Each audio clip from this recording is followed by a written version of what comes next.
The bridge of the UNSS Indomitable shook as another explosion rippled through the void outside. Admiral Catherine Chen gripped the armrest of her command chair and watched the tactical display with cold, calculating eyes. 3 years of war had taught her to read death in the movement of dots on a screen. "Their command ship is disabled, Admiral," Commander James Okoye reported from his station. His voice was steady despite the chaos around them.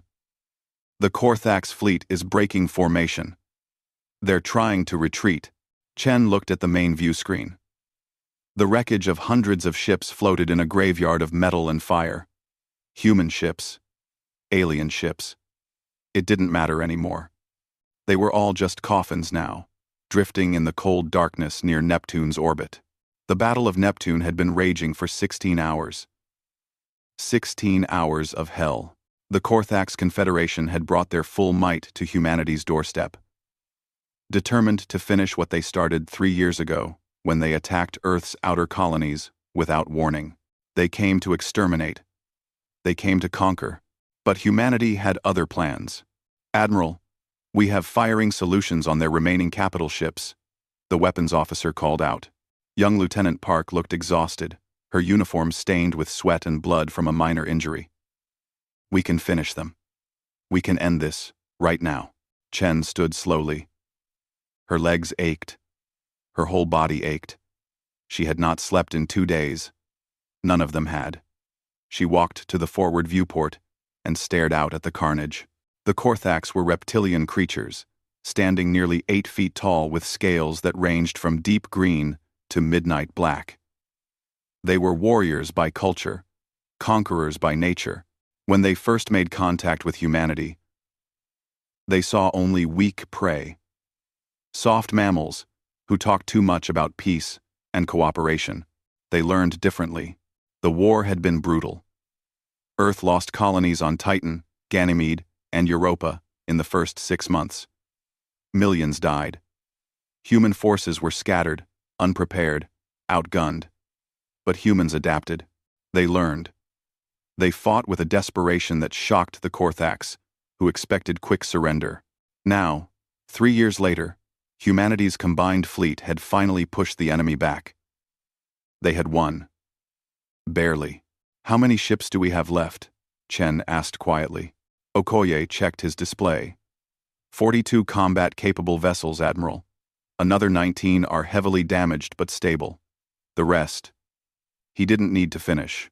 Chen nodded. They had started the battle with 230 ships. The mathematics of war were simple and cruel. And the Korthax? Approximately 70 ships remain in their fleet. But their command structure is broken. High Commander Varkesh's flagship is drifting without power. They're beaten. Admiral, they know it. The tactical officer spoke up. "Admiral, I'm receiving priority communication from Earth Command. They want to know our status and intentions." Chen walked back to her chair but didn't sit. "Put them through. Command channel." The view screen flickered, and the face of Secretary General Amara Okonkwo appeared. The woman looked as tired as Chen felt. Behind her, Chen could see the Emergency Command Center, deep beneath Geneva, the politicians and military leaders who had guided humanity through its darkest hour. "Admiral Chen," the Secretary General said, "congratulations on your victory. The Council is assembled and waiting for your report." "Thank you, ma'am. The Korthax fleet is crippled. We can pursue and destroy them completely. However, our losses have been severe. If we press the attack, we risk losing more ships and more lives." There was a pause. Chen could see other faces in the background, arguing, debating. This was the moment. The decision that would define humanity's future. "Admiral, the military command recommends total destruction of the enemy fleet," the Secretary General said carefully. "They believe it's the only way to ensure Earth's safety. The Korthax have proven they cannot be trusted. They attacked without provocation. They murdered millions of our people. If we let them regroup, they may return stronger." Fina. Chen had expected this. She had been preparing her response for hours. "I understand the military's position, ma'am. But I respectfully disagree. The Secretary General raised an eyebrow. Explain. If we destroy them now, we become what they thought we were. Not defenders, but executioners. We prove that mercy has no place in this galaxy. Chen paused, choosing her words carefully. We have an opportunity here. A chance to show the Korthax and any other species watching that humanity is different. We can offer peace. Real peace. On our terms. Commander Okoye turned in his chair, surprise evident on his face. Around the bridge, other officers stopped what they were doing to listen. The Secretary General looked off-screen, consulting with others. Minutes passed. Finally, she spoke. The Council is divided, Admiral. But the majority agrees with your assessment. We will offer terms. Prepare the communication. Chen felt something loosen in her chest. Relief, perhaps. Or maybe just exhaustion. Yes, ma'am. What terms should I offer? Unconditional ceasefire, immediate withdrawal to pre-war borders, full reparations paid over 50 years, and a demilitarized zone 3 light-years wide between our territories. War criminals will be identified and tried. The Korthax will accept monitoring of their military for the next decade. Understood. I'll transmit immediately. The Secretary General's expression softened slightly. Admiral, you've done well. You've saved humanity.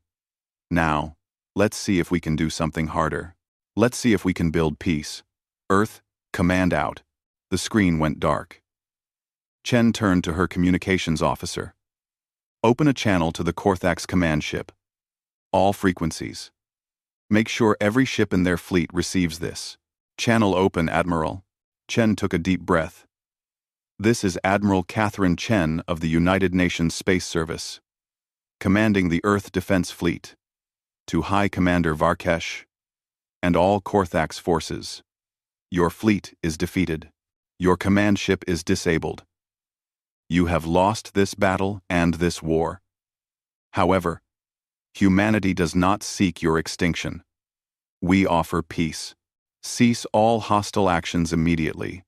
Withdraw to your territory, and we will negotiate terms for a lasting peace. You have 1 hour to respond. If you refuse or attempt any hostile action, we will destroy what remains of your fleet. The choice is yours. Chen out. The bridge was silent. Outside, the wreckage continued its slow dance. Inside, humanity waited for an answer. Commander Okoye approached Chen quietly. Admiral, permission to speak freely? Always, James. Are we making a mistake? The Korthax attacked us without warning. They killed millions. They showed us no mercy. Why should we show them any? Chen turned to face her executive officer.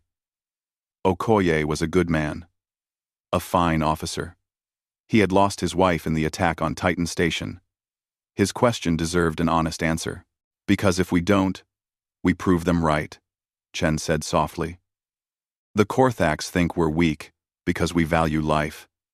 They think compassion is a flaw. If we destroy them now, we become the monsters they claimed we were. We become exactly what we're fighting against. But what if they come back? What if they use this mercy against us? Chen looked out at the stars. Then we'll be ready. And they'll learn that human mercy isn't weakness. It's a choice. A choice we make once. But only once. 43 minutes later, the communication came through. High Commander Varkesh's face appeared on screen. The reptilian commander looked wounded. His scales darkened with blood. One eye swollen shut. But his remaining eye burned with barely contained rage. Admiral Chen, Varkesh hissed, his translator converting his language into English. We accept your terms. But know this. You have not won. You have merely delayed the inevitable. The strong survive. The weak perish. This is the law of the universe. Your mercy today is weakness. And weakness will be punished.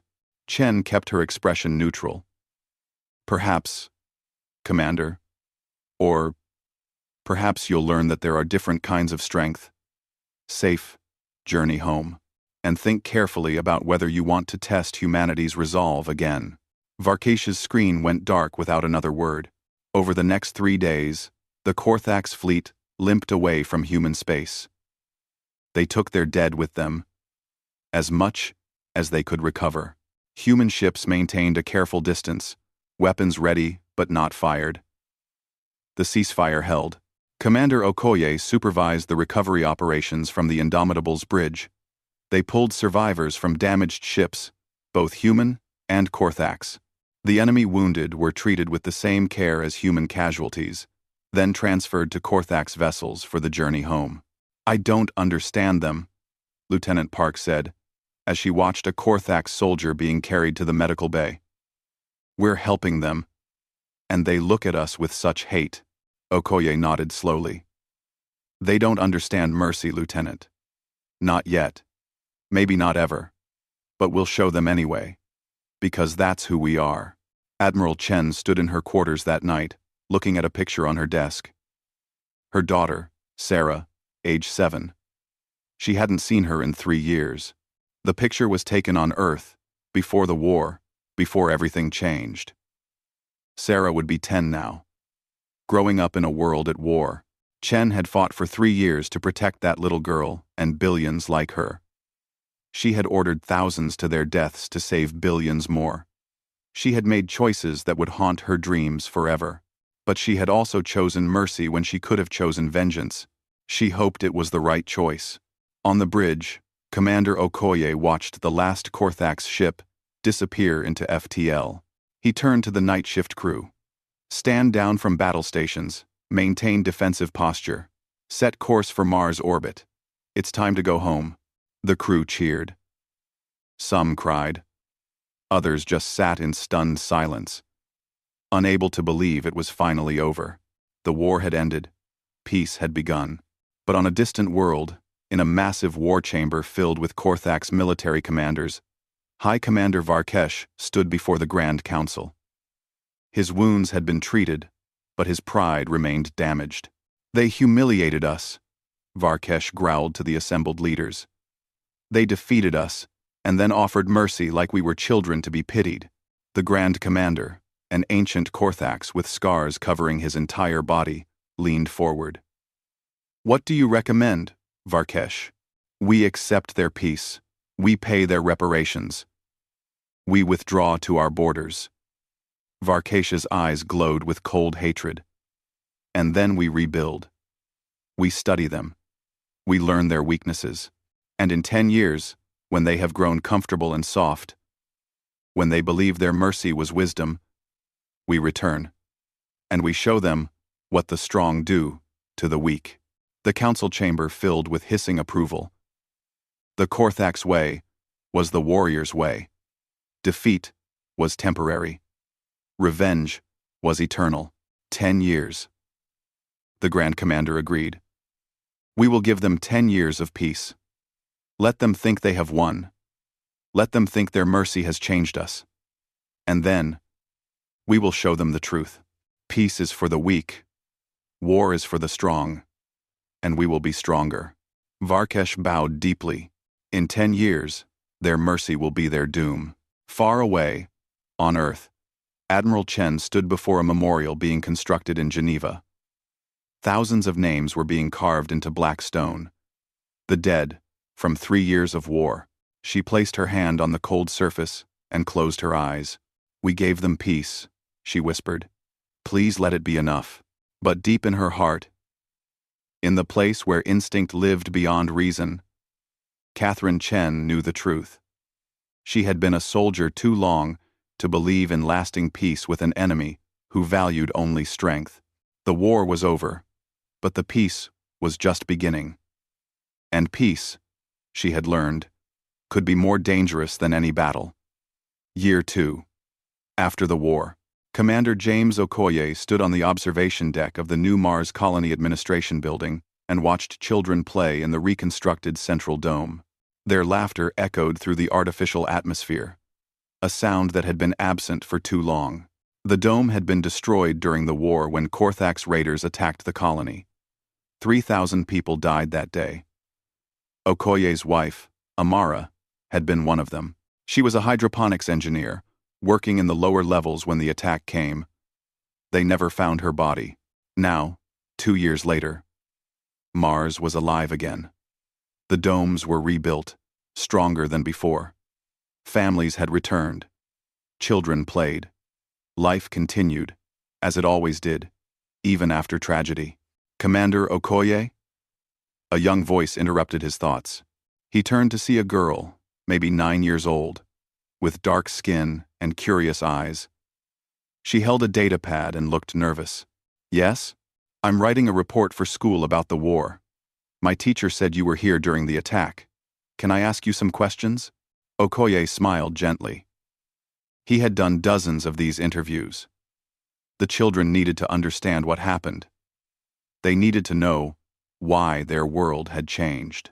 Of course. What would you like to know? Were you scared? The girl asked immediately. Okoye thought about lying, about giving her the brave soldier answer. But she deserved the truth. Yes. I was terrified. Every single day of the war, I was scared. Scared I would die. Scared my friends would die. Scared we would lose everything. But you won, the girl said, confused. So why were you scared? Because winning and surviving are different things. We won the war, but many people didn't survive to see it. Being brave doesn't mean not being scared. It means doing what needs to be done even when you are scared. The girl nodded seriously and made notes on her datapad. Do you think the Korthax will come back? It was the question everyone asked. The question no one wanted to answer, honestly. I don't know, Okoye said carefully. We gave them peace. We hope they will keep it. But we're preparing, just in case they don't. The girl thanked him and ran off to join her friends. Okoye watched her go and wondered what kind of world she would inherit. Would it be one of peace? Or would she grow up to fight the same enemies her parents had fought? He pushed the dark thoughts aside and returned to his duties. Mars' colony needed him. The reconstruction was massive, and every day brought new challenges. But it was good work. Honest work. Building, instead of destroying. Year 5 after the war. Dr. Sarah Kimathi stared at the Korthax scientist sitting across from her and tried to suppress her instinctive fear. Her hands trembled slightly, but she kept them folded in her lap, where he couldn't see. The cultural exchange program had been controversial from the start. Many people on Earth didn't want anything to do with the Korthax. The wounds were too fresh. The anger too deep. But the Unified Earth Council believed that understanding was the path to lasting peace. Sarah had volunteered despite her own history, or perhaps because of it. Her husband and 2 daughters had been on Europa when the Korthax attacked. She never saw them again. For years, she had hated the Korthax with every fiber of her being. She dreamed of revenge. Of seeing their worlds burn the way hers had burned. But hate was exhausting. Revenge solved nothing. So, when the exchange program was announced, Sarah applied. Maybe she couldn't forgive, but she could try to understand. Maybe that would be enough. The Korthax scientist's name was Rethik. He was young by his species' standards. Barely 30 years old. His scales were a lighter green than most Korthax, and he had a curious way of tilting his head when he listened. Your work on xenobiology is fascinating, Rethik said in careful English. He had been studying human languages for 2 years. The way you categorize species by chemical composition, rather than physical structure, shows remarkable insight. Thank you, Sarah replied stiffly. Your people's work on genetic adaptation is equally impressive. They sat in a neutral station orbiting between human and Korthax space. A place designed for these awkward meetings between former enemies. The station was cold and sterile, like the relationship between their peoples. May I ask you something personal? Rethik asked suddenly. Sarah tensed. You can ask. I may not answer. Why did you volunteer for this program? Many humans hate us. I understand why. We killed many of your people. Yet, You chose to meet with us. To learn from us. Why? Sarah was quiet for a long moment. The question was fair. And it deserved an honest answer. Because hate was killing me, she finally said. I lost my family in the war. My husband. My 2 little girls. They were 5 and 7 years old. Every day, I woke up angry. Every night, I went to sleep, wishing your entire species would disappear. It was destroying me from the inside. Rethek's eyes, large and golden, reflected something that might have been sadness. I am sorry for your loss. Words are insufficient, but they are all I have. I don't want your apology, Sarah said. But her voice wasn't harsh, just tired. I want to understand why. Why did your people attack us? Why did they kill children? Why did they start a war with people they knew nothing about? Rethek looked down at his clawed hands. Because we were taught that strength is everything. That the strong conquer and the weak submit. Your people seemed weak to us. You talked about peace and cooperation. These were foreign concepts. We thought we could take what we wanted. And now? Now, I think we were wrong. Strength is not just about physical power or military might. Your people showed a different kind of strength. You defeated us in battle, then offered peace. You could have destroyed us, but you chose mercy. This confused us. This frightened us. More than your weapons. Sarah studied the young Korthax carefully. Do others of your kind think as you do? Rethek's expression darkened. Some, mostly the young, but many of the old commanders, the warriors who fought in the war, they see your mercy as weakness. They believe you will pay for not destroying us when you had the chance. A chill ran down Sarah's spine. Are they planning something? I don't know. I am a scientist, not a warrior. But I hear things. Whispers. The military builds in secret. They tell us it is for defense, but... He trailed off, looking genuinely troubled. Sarah made a mental note to report this conversation to Earth Intelligence. Thank you for your honesty. Over the following months, Sarah and Rethek continued their meetings. Slowly, the stiffness faded. They discussed science, philosophy, even art. Sarah found herself looking forward to their conversations. Rethek was curious, thoughtful, questioning. He represented what the Korthax could be if they moved beyond their warrior culture. She began to hope that maybe, just maybe, peace was possible. Year 7 after the war. Admiral Catherine Chen, now serving as Earth's defense minister, sat in a classified briefing room deep beneath Geneva. The walls were shielded against all known forms of surveillance. What was discussed here could never leave this room. Around the table sat the leaders of Earth's military and intelligence services. Their faces were grim. Show me, Chen ordered. The central hologram flickered to life, displaying images captured by long-range reconnaissance drones. Massive shipyards in orbit around the Korthax homeworld. Factories running at full capacity. Military installations that weren't there a year ago. They're building a fleet, Intelligence Director Marcus Webb said quietly. Chen studied the images with a cold, sinking feeling in her stomach. She had hoped she was wrong. She had wanted to believe in peace. How long until they're ready? 3 years. Maybe less if they accelerate production. And our fleet? General Yuki Tanaka, head of Space Force operations, brought up Earth's military assets. We have twice the ships we had during the war. Better technology, better training. But if their fleet is as large as these projections suggest, they'll still outnumber us significantly. Chen nodded slowly. We need more time. We need them to think we're complacent. That we believe the peace is real. You want to continue the diplomatic theater? Webb asked. Yes. Maintain all exchange programs. Continue trade negotiations. Keep the channels open. But quietly, I want production increased. I want every shipyard running at maximum capacity. I want new weapons systems fast-tracked, and I want contingency plans for every scenario. The Council won't approve unlimited military spending, Tanaka warned. Many believe the peace is working. Then we don't tell the Council everything, Chen said flatly. We operate under existing budgets. We repurpose civilian infrastructure. We use black programs and classified funds. Whatever it takes. Webb leaned back. You're talking about a major covert operation, Minister. If this gets out, there will be political hell to pay. If it gets out and I'm wrong, I'll resign, Chen said simply. But if I'm right, and we're not prepared, millions will die.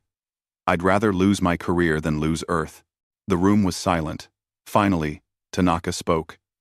What are you calling this operation? Chen smiled without humor. Prometheus Protocol. Because we're going to give humanity the fire it needs to survive. And if the Korthax want war again, they're going to burn. The officers around the table nodded. Within days, classified orders went out to military installations across human space. Publicly, Earth continued to pursue peace. Privately, it prepared for war. Year 9, after the war. Sarah Kimathi received the message late at night. It was brief, untraceable, and terrifying. Do not try to find me. Do not respond to this message. They know about our friendship. They know I spoke to you about the military buildup. I am being watched. This will be my last communication. Thank you for showing me that there was another way to live. I wish my people could see what I have seen. Be ready. The storm is coming. Rethik. Sarah sat in her apartment, staring at the message until her eyes burned. She had tried to contact Rethik for weeks, but he hadn't responded to any communication requests. Now she knew why. She reported the message to Earth Intelligence immediately. They came to her apartment within an hour, asking questions, taking statements, analyzing every word. 2 weeks later, through back channels and intelligence sources, they learned the truth. Rethik had been arrested by Korthax military intelligence. He was tried in a closed military tribunal for sympathizing with the enemy and providing intelligence to hostile forces. He was executed 3 days after his trial. Sarah didn't cry at first. The grief was too large, too overwhelming. She simply sat in her apartment, staring at nothing, feeling the last shred of hope die inside her. Rethik had been evidence that the Korthax could change. That peace was possible. That understanding could bridge the gap between species. Now he was dead, killed by his own people for daring to imagine something different. Sarah made a call to the Defense Ministry and asked to speak with Admiral Chen.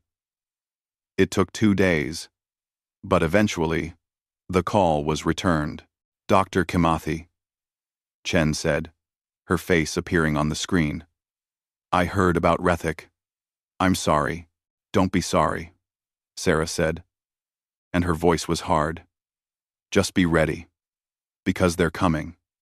And this time, mercy will be wasted on them. Chen nodded slowly. We're ready. I promise you, we're ready. Year 10 after the war. The diplomatic summit was scheduled for neutral space, a station specifically built for the occasion. The Korthax requested the meeting, citing a desire to strengthen the bonds of peace and explore enhanced cooperation. Earth accepted, of course. Diplomatically, they had no choice. Privately, Admiral Chen knew exactly what the summit was for. The Korthax were coming to see if Earth was still strong, to probe for weaknesses, to make final assessments before launching their attack. Chen stood in the Defense Ministry Command Center, watching the preparations. Every ship was ready. Every station was armed. Every colony had evacuation plans and hidden defenses. Commander Okoye, now a colonel, entered the room. Long-range sensors are showing unusual activity at the edge of the system. Chen felt her blood run cold, but her expression remained calm. How large? Estimates suggest 300 ships, possibly more. They're holding position just outside our sensor range. Waiting. For what? For the summit. For us to lower our guard. For the perfect moment to strike. Chen walked to the central display and looked at the tactical situation. Earth stood on the edge of war again. But this time, they weren't surprised. This time, they weren't unprepared. She opened a secure channel to all military commands. This is Defense Minister Chen. Authorization code Prometheus Alpha 1. All units are to move to condition 1 alert status immediately. This is not a drill. Execute Prometheus protocol. All civilians are to be moved to secure locations. All defensive systems are to be activated. Prepare for imminent, hostile action. Across human space, klaxons sounded. Ships that had been disguised as civilian vessels shed their covers and revealed weapons systems. Space stations deployed hidden armor and guns. Mines that had been laid over years activated in defensive patterns. Okoye stood beside Chen. They think they're about to catch us sleeping. Chen smiled, and it was not a kind smile. They're about to learn that humans don't sleep. We wait. And we're very, very patient. On the main screen, the Korthax diplomatic ship approached the neutral station, broadcasting messages of peace and friendship. Behind it, hidden in the darkness of space, 300 warships waited for the signal to attack. Chen activated the communication system. This is Earth Defense Command to all stations and all ships. The enemy is at our door. They came before with arrogance. They come now with deception. But we gave them 10 years. 10 years to choose peace. They chose war instead. So be it. Show them what humanity becomes when mercy is rejected. Show them what we built while they plotted. Show them that we remember every life they took, every child they killed, every home they destroyed. And show them that this time, there will be no mercy, only justice. Chen out. The wait was over. The storm was about to break, and Earth was ready. The Korthax armada dropped out of faster-than-light travel at the edge of human space, with all the confidence of predators returning to familiar hunting grounds. 347 warships, the largest fleet the Korthax Confederation had ever assembled, materialized in the darkness between stars. On the bridge of the flagship Eternal Conquest, High Commander Varkesh stood tall and proud. His scales had darkened with age, and new scars crossed his face from the battles he had fought in the 10 years since Neptune. But his eyes still burned with the same hatred, the same hunger for revenge. Status report, Varkesh commanded. His tactical officer checked the displays. All ships accounted for, Commander. Weapons systems at full power. No defensive response detected from human space. The diplomatic ship is still broadcasting from the neutral station. They suspect nothing. Varkesh's mouth curved in what might have been a smile among his species. Of course they suspect nothing. They are weak. They believe in peace and mercy, and other such foolish concepts. They gave us 10 years to think about our defeat. Instead, we used it to prepare for their destruction. He activated the fleet-wide communication system. Warriors of the Korthax Confederation, hear me. 10 years ago, we suffered humiliation at the hands of these soft mammals. They defeated us in battle and then made the mistake of showing us mercy. They thought we would learn peace. Instead, we learned their weaknesses. Today, we return that mercy with death. Today, we show them the true law of the universe. The strong survive. The weak perish. For the glory of Korthax. End P. Forthax. Throughout the fleet, warriors roared their approval. They had waited 10 years for this moment. 10 years of shame and anger. Now, they would wash it away. With human blood.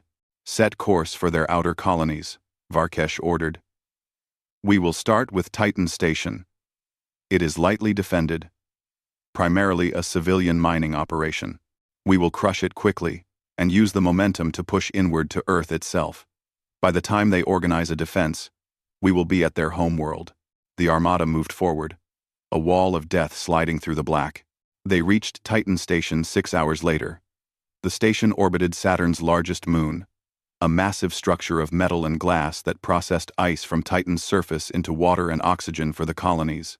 According to Korthak's intelligence, it had minimal military presence. A few patrol boats, perhaps a small garrison. Nothing that could stand against the might of the fleet. "Open a channel to the station," Varkesh ordered. "Let them hear our words before they die." The communication link opened.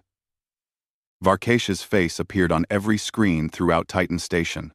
"Humans of Titan Station. This is High Commander Varkesh of the Korthak's Confederation. You showed us mercy 10 years ago. You thought it would teach us peace. Instead, it taught us that you are weak, that your compassion is a flaw to be exploited. We return to your space now, and we bring only death and destruction. This is how the strong respond to weakness. Surrender immediately, and your deaths will be quick. Resist, and you will beg for the mercy you once showed us." The response came from an older man with gray hair and tired eyes. Station Commander David Chen, Admiral Chen's younger brother, looked at the Korthak's commander with no fear in his expression. "Commander Varkesh, this is Station Commander Chen. We received your message. We have a response for you." Varkesh waited, expecting pleas for mercy or desperate offers of surrender. Commander Chen smiled coldly. "My sister sends her regards. She said to tell you that humans gave you peace once. But only once. You made your choice. Now, live with the consequences." Titan Station out. The communication cut off. Varkesh felt a moment of confusion before his tactical officer shouted in alarm. "Commander, the station is powering up weapons. Massive energy signatures across the entire structure." "Impossible," Varkesh snarled. "It's a mining station. It has no weapons." But even as he spoke, panels across Titan Station's surface slid open. What had appeared to be civilian infrastructure revealed its true nature. Railgun batteries, missile ports, energy cannons. All hidden in plain sight for years. All aimed at the Korthak's fleet. "Evasive action," Varkesh screamed, but it was too late. Titan Station opened fire with everything it had. The first volley caught the Korthak's vanguard completely by surprise. 15 ships exploded in brilliant flashes of light. 20 more took critical damage as railgun slugs moving at relativistic speeds punched through shields and armor like they were paper. The station's commander, David Chen, stood in the central control room and watched the battle displays with satisfaction. He had spent 10 years preparing for this moment. The station looked like a civilian operation on the surface, but underneath, it was a fortress. Every miner was a trained soldier. Every cargo container held weapons. Every ice processing facility was actually a weapons battery. "Focus fire on their capital ships," Chen ordered calmly. "Don't let them regroup. Make them pay for every meter of space." The Korthak's fleet tried to return fire, but they were disorganized, caught off guard. More ships fell to the station's relentless barrage. Varkesh screamed orders, trying to restore discipline to his shocked fleet. "All ships, concentrate fire on that station. Destroy it. Destroy it now." The Korthak's fleet finally organized enough to return effective fire. Hundreds of energy beams and missiles converged on Titan Station. The station's shields flared bright, held for several seconds, then collapsed. Explosions rippled across the structure. Commander Chen felt the station shaking apart around him. He opened a fleet-wide channel to Earth forces. "This is Titan Station. We are heavily damaged and cannot hold, but we've taken 47 enemy ships with us. Not bad for a mining station. Tell my sister I did my duty." Chen out. He closed the channel and turned to his crew. "All hands. Abandon station. Get to the escape pods. Move." The crew ran for the evacuation points. Commander Chen stayed at his post, manually firing the remaining weapons, buying time for his people to escape. The station groaned and shuddered as more Korthak's fire tore through it. With his last breath, David Chen targeted the station's reactor for overload. If he was going to die, he would take more of the enemy with him. Titan Station exploded in a flash of light that outshone Saturn itself. The blast caught 3 Korthax ships that had moved too close, destroying them instantly and damaging a dozen more. Varkesh stared at the expanding debris field where the station had been. His fleet had lost 60 ships. 60 ships to a mining station. This was not supposed to happen. Status of the fleet? He asked quietly. 287 ships operational, Commander. Many have damage. Casualties are heavy. Varkesh forced himself to think. This was wrong. Everything was wrong. The humans were supposed to be unprepared, soft from 10 years of peace. Instead, they had turned a civilian station into a deadly trap. Move forward, he ordered. The other targets must be less defended. We continue as planned. But doubt had entered his mind for the first time. And doubt, in war, could be as deadly as any weapon. The pattern repeated across the outer system. Every station the Korthax attacked turned out to be armed. Every civilian mining ship carried torpedoes. Every cargo vessel was actually a disguised warship. The humans had spent 10 years building a defensive network that looked peaceful, but was designed for war. The Korthax fleet pushed forward, but they bled ships with every engagement. What was supposed to be an easy sweep to Earth became a grinding battle of attrition. On Earth, in the Defense Command Center, Admiral Catherine Chen watched the tactical displays with cold satisfaction. Every station they lost hurt. Every casualty was a person with a name, a family, a life. But they were taking the enemy with them. And more importantly, they were buying time. Prometheus Protocol is fully active, Colonel Okoye reported. All hidden fleets are deploying.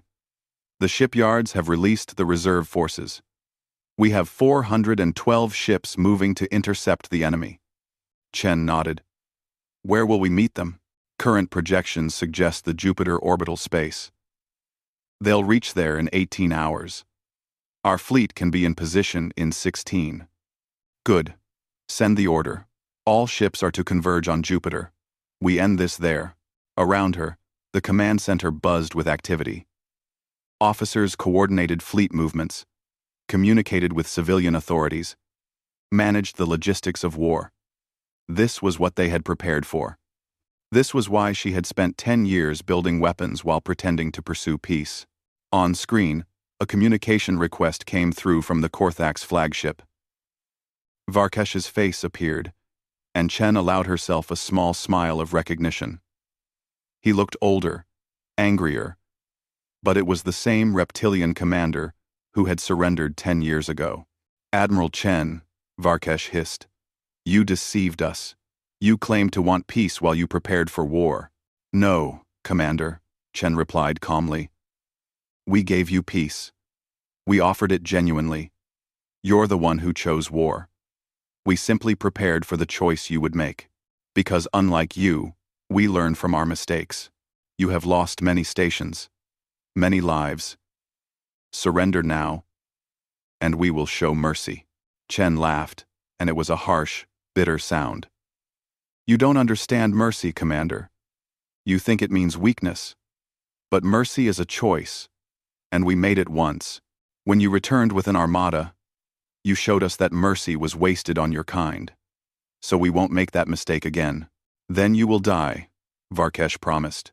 Maybe, Chen acknowledged. But you'll die first. And if we do fall, we'll make sure the whole galaxy knows what happened. Every species will learn that the Korthax cannot be trusted, that they abuse mercy and honor only strength. You'll become pariahs. Even if you destroy Earth, you'll lose everything that matters. Varkesh's expression shifted slightly. That threat clearly bothered him, in a way military threats did not. We will see, he said finally, and cut the communication. Chen turned to her staff. Time to Jupiter? 15 hours. Then we have 15 hours to prepare. I want every ship armed with our best weapons. I want every captain to understand that this is not just a battle for Earth. This is a message to the entire galaxy. The Korthax came to our home with overwhelming force, expecting easy victory. We're going to show them and everyone watching that humanity doesn't break. We bend, we adapt, but we don't break. She paused, looking at each person in the room. My brother died at Titan Station today. He knew he wouldn't survive, but he did his duty anyway. Thousands more have died buying us time. Now it's our turn. Now we honor their sacrifice by winning this fight. All ships, full speed to Jupiter. It's time to remind the Korthax why they lost the last war, and why they'll lose this one. The order went out across human space. 412 warships changed course and accelerated toward Jupiter. They were sleek and deadly, equipped with technologies that didn't exist 10 years ago. AI-assisted targeting systems. Railguns with twice the range of the previous generation. Energy shields that could absorb tremendous punishment. Drone swarms that fought with mechanical precision. These were not the desperate, cobbled-together fleet that fought at Neptune. These were ships designed by an entire species that had spent 10 years preparing for exactly this moment. Colonel Okoye stood beside Admiral Chen and looked at the tactical display showing both fleets converging on Jupiter. "Are we ready?" he asked quietly. Chen thought of her brother, dying in the explosion of Titan Station. She thought of all the people who had died in the First War. She thought of the peace they had tried to build, the mercy they had shown, and how it had been thrown back in their faces. "Yes," she said simply. "We're ready. And this time, there will be no mercy. Only justice." The two fleets raced toward Jupiter, toward a battle that would decide the fate of both species. In the darkness between worlds, war was coming, and humanity was done offering peace. The Battle of Jupiter began in silence, as all space battles do. No sound carried through the vacuum, only light and death moving through the darkness. Admiral Catherine Chen stood on the bridge of the UNSS Prometheus, humanity's new flagship. The ship was massive, twice the size of the old Indomitable, bristling with weapons that represented 10 years of focused development. Around her, the second defended, the human fleet spread out in a formation that had been practiced thousands of times in simulation. Enemy fleet approaching optimal firing range, the tactical officer reported. 287 ships. They're maintaining standard Korthax battle formation. Chen smiled slightly. Standard formation. The Korthax were following the same tactical doctrine they had used 10 years ago. They hadn't adapted, hadn't evolved. They simply built more ships and expected that to be enough. They were about to learn otherwise. "All ships. This is Admiral Chen. Hold formation. Wait for my command." The Korthax fleet advanced with confidence. Despite their losses at the outer stations, they still had numbers on their side. High Commander Varkesh had reorganized his forces and now pushed forward with the certainty of inevitable victory. On the Eternal Conquest, Varkesh studied the human fleet with satisfaction. They're outnumbered. They know they cannot win, so they wait to die, with dignity. How pathetic. "All ships, prepare to fire. We will sweep them aside and move on to Earth." But his tactical officer looked concerned. "Commander, their formation is unusual. They're not clustering their capital ships. They're spread thin with smaller vessels between them." "Cowardice," Varkesh dismissed. "They're trying to maximize shield coverage. It won't help them. Fire at will." The Korthax fleet opened fire. Thousands of energy beams and missiles streaked toward the human line. The attack should have devastated the forward ships, overwhelming their shields and breaking their formation. Instead, something happened that made every Korthax commander freeze in confusion. Small ships that had been spread throughout the human formation suddenly accelerated to impossible speeds. They moved in patterns no pilot could execute, zigging and zagging in ways that seemed to defy physics. Most of the Korthax fire missed completely. The few shots that connected hit shields that absorbed the damage and held. "What are those ships?" Varkesh demanded. His officer checked the data. They appear to be drone fighters, Commander. Automated. No life signs. And they're coordinating their movements with computer precision. It's like they're all controlled by a single intelligence. Admiral Chen watched the drone swarms do exactly what they were designed to do. Each drone was controlled by a sophisticated AI that could react faster than any biological pilot, but the true advantage was their coordination. A central tactical AI managed all 4,000 drones as a single entity, creating a defensive screen that could adapt in real time to incoming fire. Launch Phase 2, Chen ordered calmly. From behind the drone screen, the human capital ships opened fire. But not with traditional weapons. Instead, they launched thousands of additional drones, these ones armed with penetrator missiles.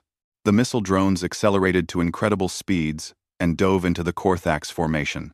Their AI guidance systems locked onto specific targets, analyzing shield frequencies, identifying weak points, calculating optimal attack vectors, all in fractions of a second. The first wave of missiles hit the Korthax vanguard. Shields flickered and failed under the concentrated assault. Hulls cracked, ships exploded. In the first 30 seconds of combat, the Korthax lost 20 ships. Varkesh stared at his tactical display in disbelief. How? How are they doing this? Their targeting is too precise, Commander. Their coordination is perfect. They're not fighting like individuals. They're fighting like a hive mind. And that was exactly what they were doing. Every human ship, every drone, every weapon system was linked through a quantum communication network that allowed instantaneous coordination. The AI systems didn't just control individual units. They controlled the entire fleet, as a single organism, each part working in perfect harmony with the others. It was technology the Korthax didn't have. Technology that made numbers less important than coordination. All ships, focus fire on their command vessel, Varkesh ordered desperately. If we can destroy their flagship, we can break their coordination. The Korthax fleet turned its attention to the Prometheus. Hundreds of ships concentrated their fire on Chen's position. It was enough firepower to vaporize a small moon. The Prometheus's shields flared bright under the assault. Alarms blared across the bridge as the defensive systems struggled to absorb the damage.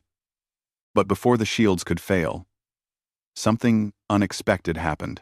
20 human cruisers moved into position around the Prometheus, their shields overlapping with the flagships. They created a layered defensive shell, each ship absorbing part of the incoming fire. When one ship's shields weakened, it rotated out, and another took its place. A perfect defensive rotation that no human crew could coordinate manually. But the AI could. The AI made it look easy.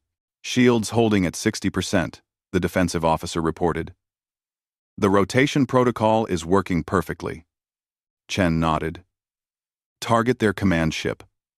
All capital ships. Concentrate fire. Let's see how they handle their own medicine. The human dreadnoughts fired in unison. Massive railgun slugs moving at a significant fraction of light speed streaked across the battlefield. The Korthax flagship's shields absorbed the first volley, but the second and third hit home. Armor cracked. Atmosphere vented into space. The Eternal Conquest shuddered under the assault, but remained intact. On his bridge, Varkesh felt the ship shake around him. Damage report. Just one. Shields down to 30%, Commander. Hull breaches on decks 5 through 9. Weapons. Systems at 70% capacity. Varkesh's claws dug into the armrest of his command chair. This wasn't supposed to happen. The humans were supposed to be weak, unprepared, easy prey. Instead, they fought with a coordination and technology that was terrifying in its efficiency. All ships, break formation, Varkesh ordered.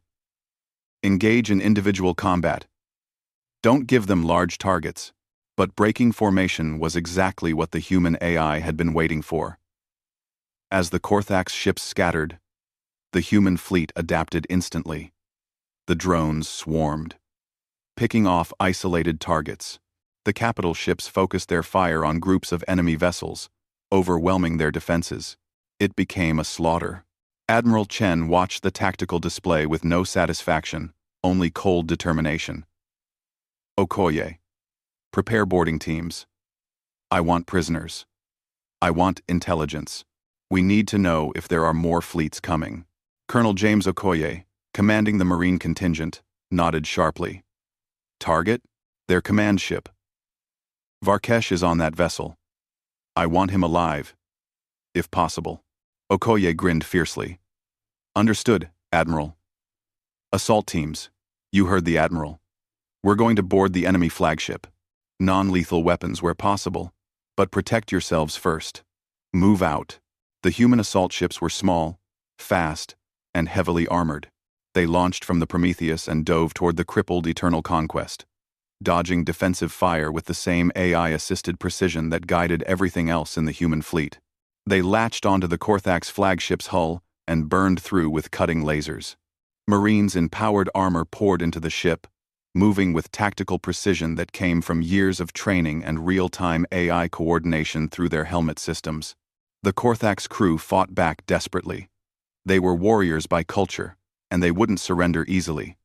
The fighting inside the ship was brutal and close quarters, but the human Marines had better equipment, better coordination, and they were fighting with the controlled fury of people who remembered what the Korthax had done 10 years ago.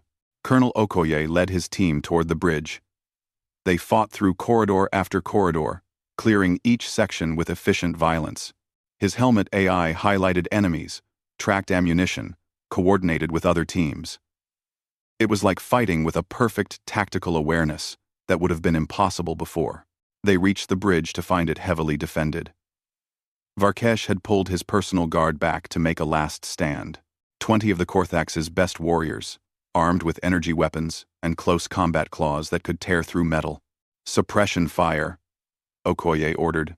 His team laid down a barrage that forced the Korthax defenders into cover. Then Okoye did something that surprised everyone. He stopped firing and activated his external speakers. Hi, Commander Varkesh. I am Colonel James Okoye of Earth Defense Forces. Your ship is crippled. Your fleet is broken. You have lost this battle, just as you lost the battle 10 years ago. But I'm offering you the same choice my admiral offered you then. Surrender now, and you'll be treated as prisoners of war. We don't want to kill you if we don't have to. Ender. There was a long silence. Then, Varkesh's voice echoed through the corridor, filled with rage and disbelief. You offer mercy? Again? After we came to exterminate you? After we killed your people? What kind of species offers mercy twice? Okoye thought about his wife, dead on Mars. He thought about all the people who had died in both wars. He thought about how easy it would be to simply kill every Korthax on this ship. The kind of species that's better than you, Okoye said simply. We don't kill when we don't have to. That's not weakness, Commander. That's strength. That's what separates us from you. Now choose. Surrender or die. For a long moment, nothing happened. Then, slowly, Korthax warriors began to stand up. Weapons lowered. One by one, they surrendered. Finally, Varkesh himself emerged from the bridge, his scales dark with rage and shame, but his weapons holstered. Okoye took him into custody personally. You made the right choice, Commander. Varkesh stared at the human with his golden eyes. I don't understand you. Any of you. We came to destroy your species. We killed thousands. And still you show mercy. Why? Because that's who we are, Okoye said. And if we became like you, then you would have won, even if we destroyed every ship in your fleet. Now, you're going to tell us everything. Are there more fleets? More attacks planned? Because if there are, this mercy ends. Earth is done being patient. Varkesh was silent as the Marines led him away to a holding cell. Around them, the human fleet continued to mop up the remaining Korthax ships. The battle was essentially over. Of the 287 ships that entered Jupiter space, fewer than 40 remained combat capable. and those were in full retreat, trying desperately to reach FTL range. Admiral Chen made a decision. Let them run. I want survivors to carry the message back to their homeworld. I want every Korthax to know what happened here. Let them tell the story of how they came with death and destruction, and humanity returned it 100-fold. The retreating Korthax ships disappeared into FTL, carrying news of the disaster. The Battle of Jupiter was over. Humanity had won decisively, but as Chen stood on the bridge of the Prometheus, looking at the debris field and the casualty reports, she felt no joy. Victory in war was never clean. They had lost 43 ships. Thousands of crew members would never go home. What now? Admiral? Colonel Okoye asked, returning to the bridge after securing the prisoners. Chen looked at the star charts, at the route that led to Korthax space. Now we make sure this never happens again. Prepare the fleet. We're going to Korthax space, and we're going to end this war permanently. Okoye's eyes widened. You mean to invade their territory? I mean to make them understand, once and forever, that humanity is done being attacked. That mercy is a gift we give once, not a weakness to exploit. We're going to their homeworld, and we're going to dictate terms on their soil. That's the only way this ends. Around the bridge, officers exchanged glances. This was unprecedented. Humanity had never been the aggressor, never taken the fight to enemy territory. But the old rules didn't apply anymore. Prepare the fleet, Chen ordered again. We leave for Korthax space in 12 hours, and this time, we're bringing enough force that they'll never dare to threaten us again. The human fleet entered Korthax space 3 weeks after the Battle of Jupiter. 200 ships, moving in perfect formation, broadcasting their presence on all frequencies. They weren't sneaking. They weren't hiding. They wanted the Korthax to know they were coming. On the homeworld of Korthax Prime, panic spread like wildfire. The survivors from Jupiter had brought back tales of devastating defeat, of weapons they couldn't counter, of coordination they couldn't match, of humans who fought with a cold, calculated fury that was somehow more terrifying than rage. The Grand Council convened in emergency session. The massive chamber was filled with the military and political leaders of the entire Korthax Confederation. They had ruled over dozens of worlds for centuries, conquering every species they encountered. But now, for the first time in their history, an enemy fleet was approaching their homeworld. The Grand Commander, ancient and scarred, stood before the assembly. His scales were nearly black with age, and his voice carried the weight of authority. The humans are coming, he said simply. High Commander Varkesh's fleet has been destroyed. Only 37 ships escaped. The humans now approach our space with overwhelming force. We must decide how to respond. A younger commander stood up, his scales bright red with anger. We fight. We gather every ship from every world. We cannot allow these soft mammals to dictate terms to us. But another voice spoke up, this one belonging to an intelligence officer. We have analyzed the battle data from Jupiter. The humans have technology we don't understand. Artificial intelligence that coordinates their entire fleet. Weapons with twice the range of ours. Defenses that can adapt in real time. And most importantly, they learned from the first war. They studied us. They prepared for every tactic we might use. If we fight them now, we will lose. Then what do you suggest? The red-scaled commander demanded. That we surrender? That we bow to these creatures? I suggest we survive, the intelligence officer said quietly. We attacked them twice. Twice they defeated us.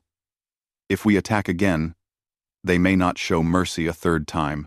They may decide that the only way to be safe is to exterminate us completely. The Grand Commander raised a clawed hand for silence. Bring in the prisoner. Guards escorted High Commander Varkesh into the chamber. The former fleet commander looked broken, his scales dull, his eyes downcast.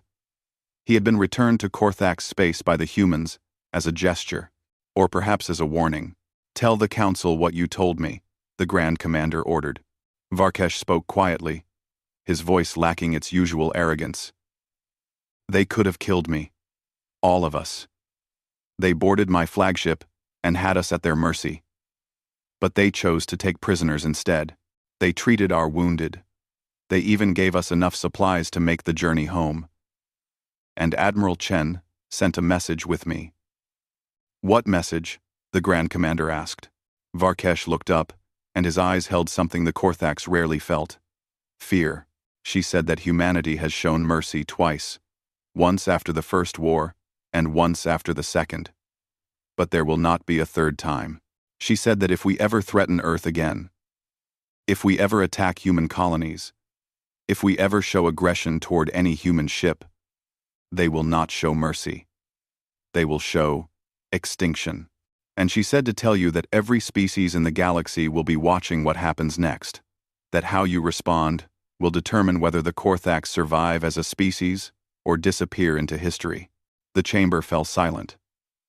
The weight of those words settled over the assembled leaders like a physical thing. The Grand Commander spoke again. The humans are 3 days from orbital range of our homeworld. What are their demands? Varkesh handed over a data chip. It's all here. Their terms are not negotiable.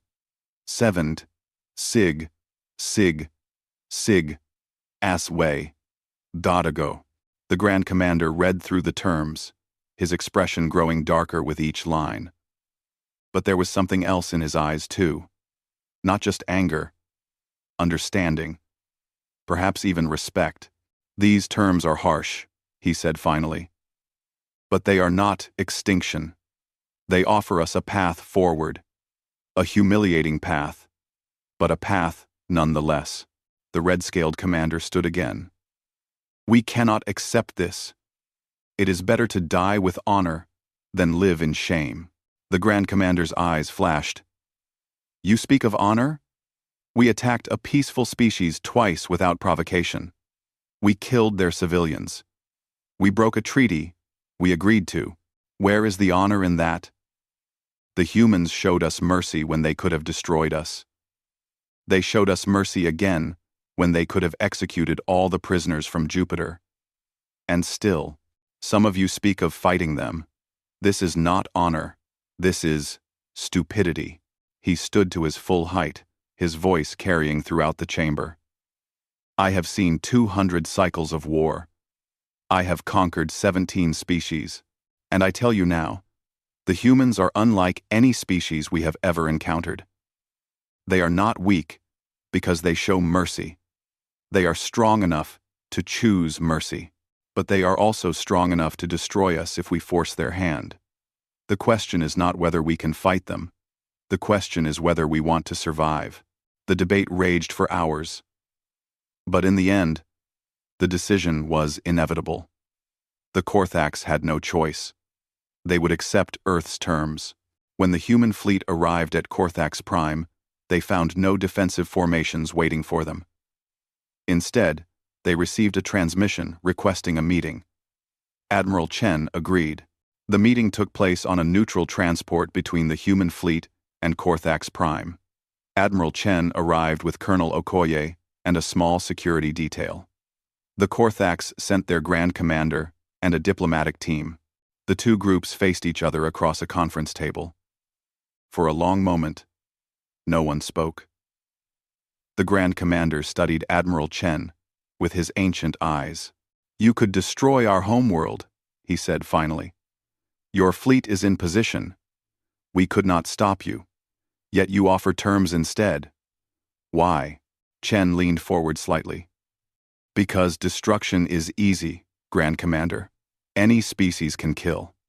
But building something that lasts, creating a peace that serves both sides, that's difficult.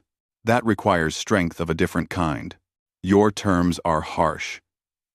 You would dissolve our military. You would try our commanders as war criminals. You would restructure our government with your oversight. These are the demands of conquerors. No, Chen said firmly. These are the demands of a species that's tired of being attacked. Your people have proven twice that they cannot be trusted with military power. You use it to conquer and kill, so we're taking it away. But we're not exterminating you. We're not enslaving you. We're giving you a chance to become something better." The Grand Commander was silent for a moment. "And if we refuse?" Chen's expression hardened. "Then this fleet will systematically destroy every military installation on your homeworld and every colony world you control. We will eliminate your capacity to wage war. And we will establish military stations throughout your territory to ensure you never threaten anyone again. You can accept these terms and maintain some dignity, or we can impose them by force. The choice is yours." Colonel Okoye spoke up, his voice carrying the weight of personal loss. "My people have died twice, defending our homes from your aggression. I watched my wife die in the first war. I've lost friends and comrades in this war. Every person in this fleet has lost someone. We're done being patient. We're done being understanding. You came to our home with death and destruction. We returned with justice. Now accept it or face the consequences."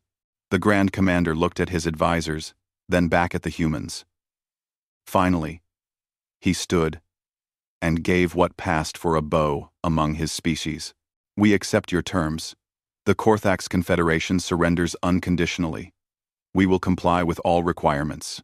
We ask only that our civilians be spared and that we be treated with the dignity any defeated people deserve."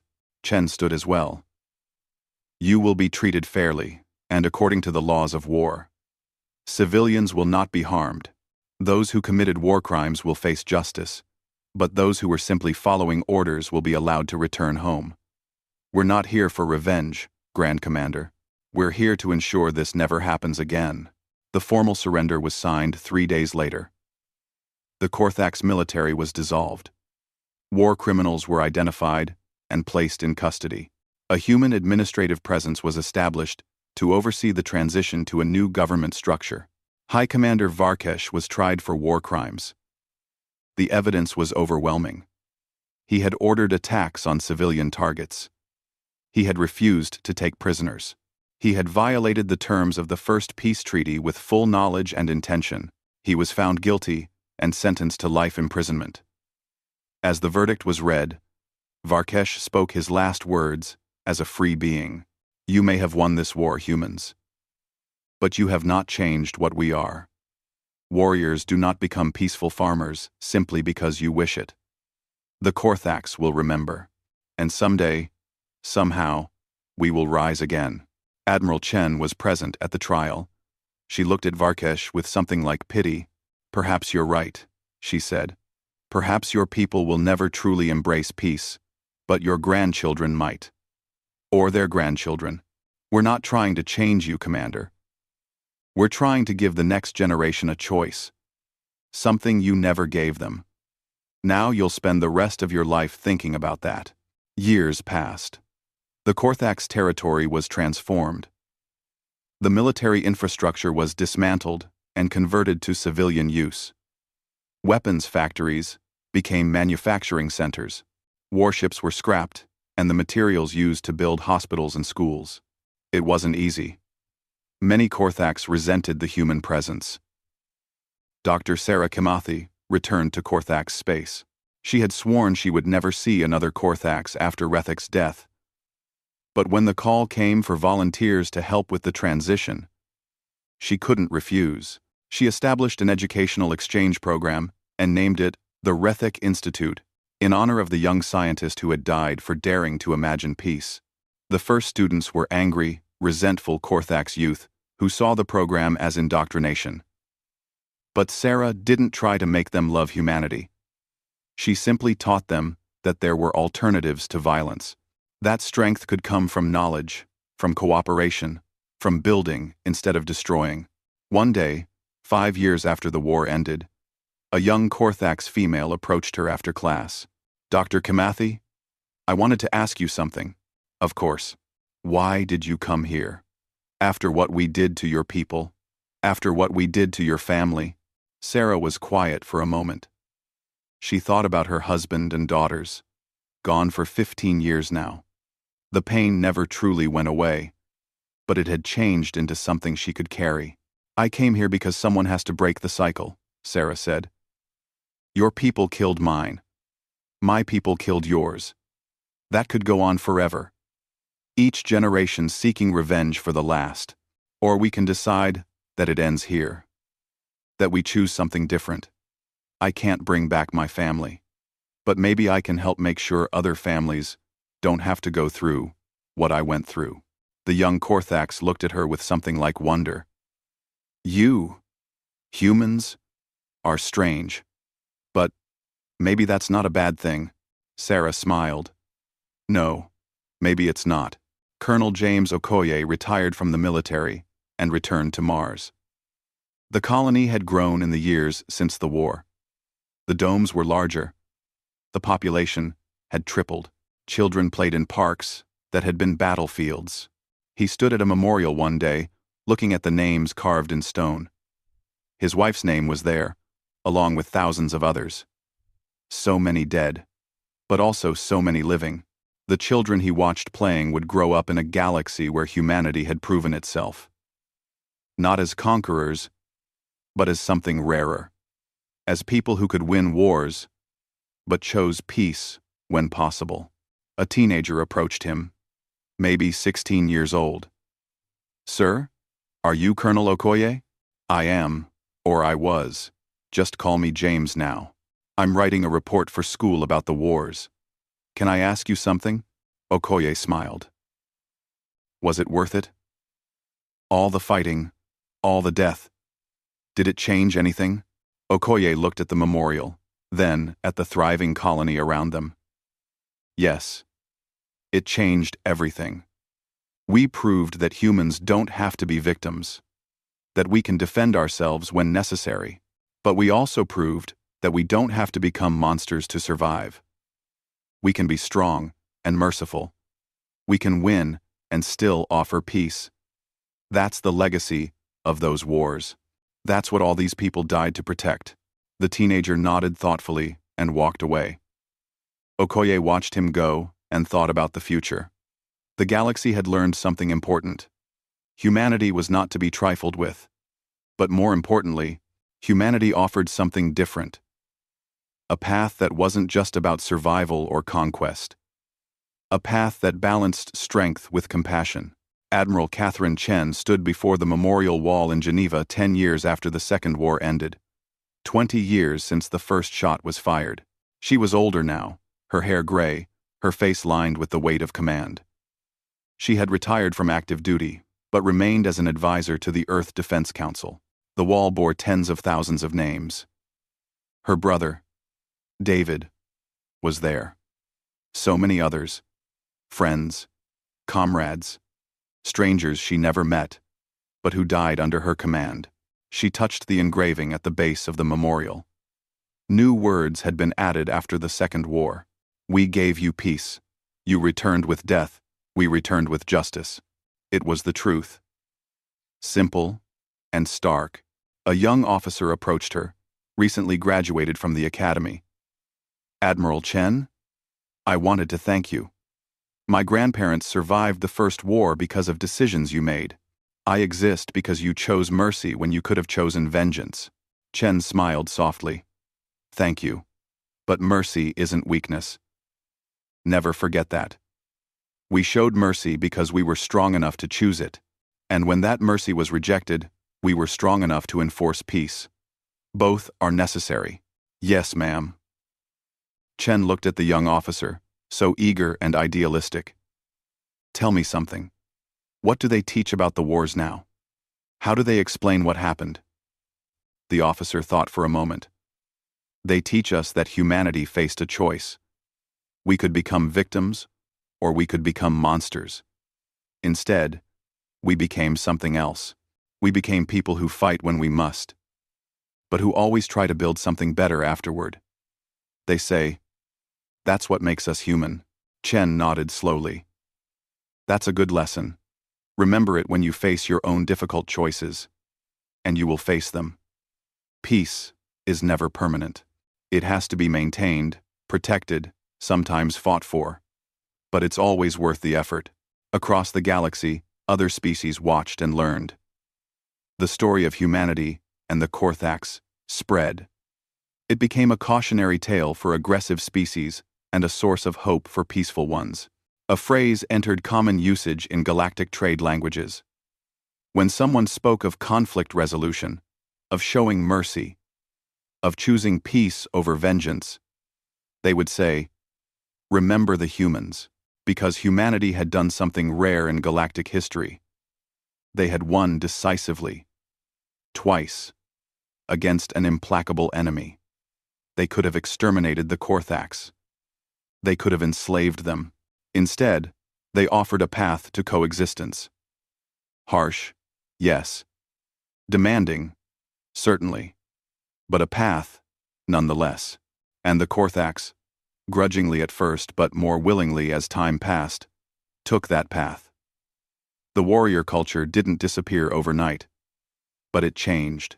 Young Korthax grew up learning that there were different kinds of strength.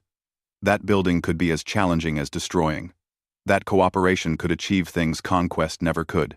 30 years after the Second War, a Korthax trade delegation visited Earth.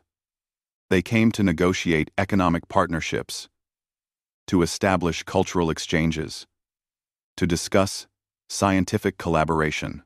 The delegation leader was a middle-aged Korthax named Vethrak, son of Rethik, the scientist who had died trying to prevent the Second War. He stood before the memorial wall in Geneva with Dr. Sarah Kamathi, now elderly but still running the Rethik Institute. "My father believed this was possible," Vethrak said quietly, looking at the names. "He died for that belief. For years, I hated him for it. I thought he was a traitor. But now I understand. He saw what we could become if we chose differently."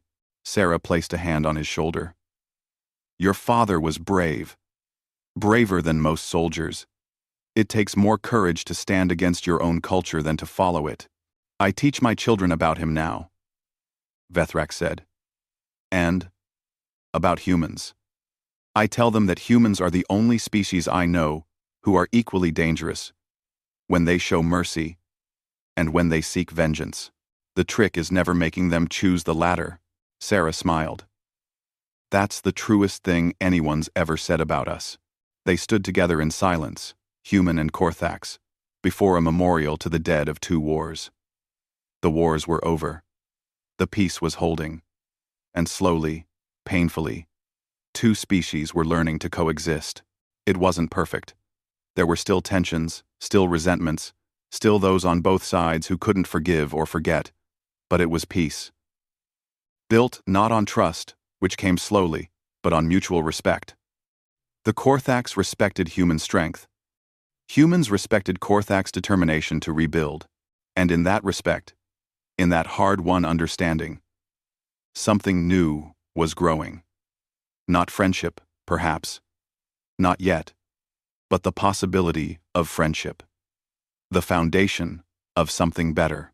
Admiral Chen died peacefully in her sleep at age 87, 35 years after the end of the Second War. Her funeral was attended by dignitaries from across human space. And, in a moment that would have seemed impossible decades earlier, a delegation of Korthax officials attended as well. They stood respectfully as her coffin was carried past. One of them, a senior diplomat, spoke quietly to the human official beside him. She was a great warrior. And a greater peacemaker. Your species was fortunate to have her, the human official nodded. She would have appreciated you saying that. She always believed the Korthax could change. She died believing she was right. Forthaxes, commententis. She was right, the Korthax said simply. We did change, because she gave us no other choice, and in the end, because she gave us a path to something better than endless war. The coffin was lowered into the ground beside the memorial wall. On her gravestone, they carved words she had spoken often in her later years. Peace is not the absence of war. It is the conscious choice to build something better. And across the galaxy, on dozens of worlds, human and Korthax and others looked at those words and understood their truth. Humanity had been given a choice: mercy or vengeance, justice or extinction, peace or eternal war. They chose mercy when they could. They chose justice when they must. And they built a peace that lasted, because that's what humanity does. They fight when necessary. They show mercy when possible. And they never, ever give up on the possibility of something better. The wars were over. The peace had begun. And the galaxy was changed forever.